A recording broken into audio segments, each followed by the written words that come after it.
నమస్తే అండి. ప్రస్తుతం తెలంగాణలో రేవంత్ రెడ్డి పరిపాలనా విధానం ఏ విధంగా అనిపిస్తుంది?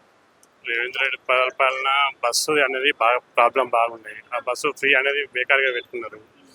ఇంకోటి వ్యవసాయం రైతు బంధు పడతలేదు, అది మొన్న ఇచ్చిండు. అవన్నీ మార్చి కొత్త రకంగా ఏదైనా చేయాలని కొంచెం అందరికీ ఉపయోగపడి చేయాలి.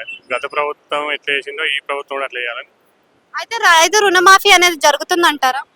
జరుగుతలేదు. అది రైతు రుణమాఫీ అనేది బోగస్. 2 లక్షలు అనేది సగం మంది చేసి సగం మంది చేయకపోవడానికి బాగా బోగస్ అవుతుంది. ఇప్పుడు కొత్తగా హైడ్రా అనే ఒక సిస్టమ్ ని తీసుకొచ్చారు కదా, హైడ్రా అనే సిస్టమ్ ఎలా అనిపిస్తుంది? అది ఒక డ్రామా లెక్క ఉంది, హైరా లెక్క ఉంది. ఎందుకని? ఎందుకంటే పేదలను ఒక పెద్దలను ఒక ఈ 2 ఇళ్ళు కూడా కొడితే పేదలు ఒక 70 ఇళ్ళు కూడా కొడతారు.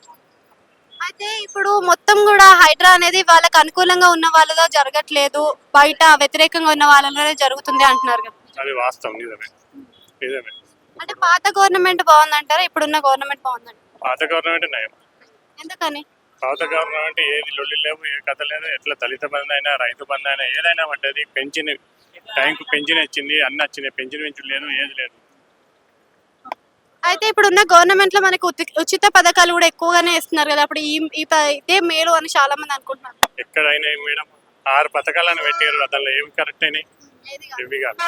అది ఒకటి లేడీస్ ఒకటే ఉచిత బస్సు అని పెట్టాడు. ఉచిత బస్సు పెట్టి కొట్లాట పెట్టిపించి రోడ్ల మీద వాడు ఇస్తాడు.